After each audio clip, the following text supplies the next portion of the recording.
In verse 23, it continues from, will live into the eon, ke exapestilin avton, Kyrios o Theos, that the Lord God ejected him so he wouldn't live in sin forever, that death would come, and we'll find out there's other choices to be made.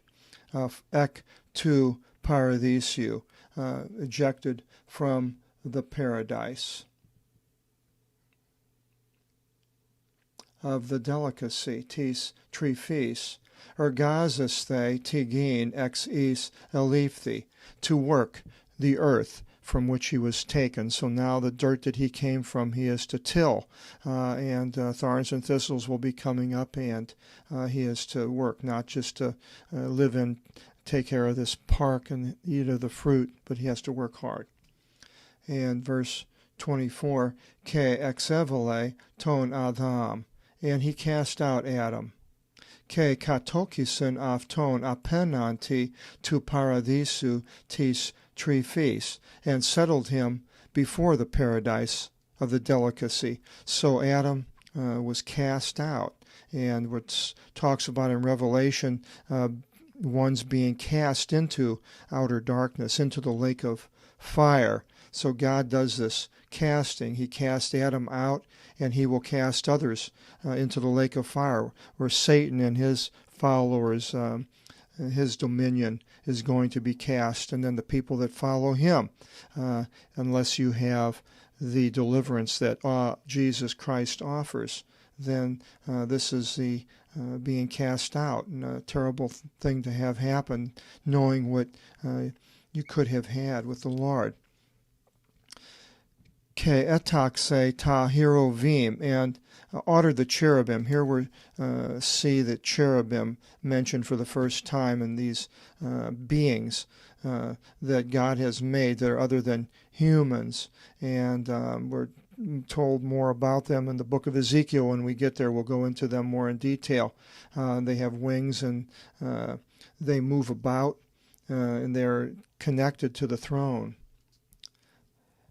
Ke tin phlogenin romphean tin strephomanin, and the flaming turning broadsword. So there's a cherubim, and there's this flaming turning broadsword, and it must be quite a sight to see this. Strikes awe into whoever would see it, would keep them from going there. And their purpose was philasin tin odon tuxilu tis zois, to guard the way. Odon, Jesus is the way, it mentions in the New Testament. He is the way. This is what the early Christians were called, the way. Odon is a word, and we have odometer, instrument to measure mileage on the road. And of the tree of life, we see again this tree of life mentioned in the book of Revelations 2:7. It says, the one having an ear, hear what the Spirit says to the assemblies. To the one overcoming, I will give to him to eat from the tree of life, which is in the midst of the paradise of my God. So this reuniting with the Lord in paradise is a possibility for the ones that are overcomers. And this is what we will be given. And then in verse 22:2, it says, a tree of life in the New Jerusalem, near the in the city, producing 12 fruits, each by month, rendering its fruit. And the leaves of the tree were for treatment of the nations. So there is this tree of life mentioned in the New Jerusalem, producing these fruits, and the leaves for the treatment. And this tree of life is not mentioned. It's not in the paradise, but it's in the New Jerusalem. Then in verse 14 of Revelations, it says, blessed are the ones observing his commandments, that their authority will be unto the tree of life, and by the gatehouses they should enter into the city.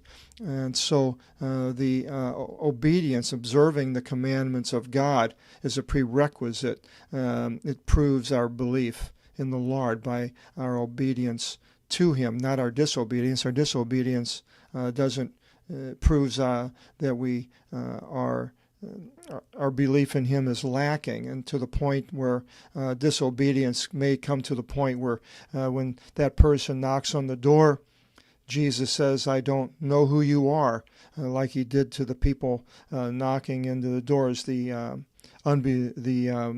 doers of evil, and they were rejected by the Lord. And hopefully this is not the case of us. And so here we are at the end of the 3rd chapter of book of Genesis. We'll be going into the 4th chapter in the next seminar, and I hope you will join us, and God bless.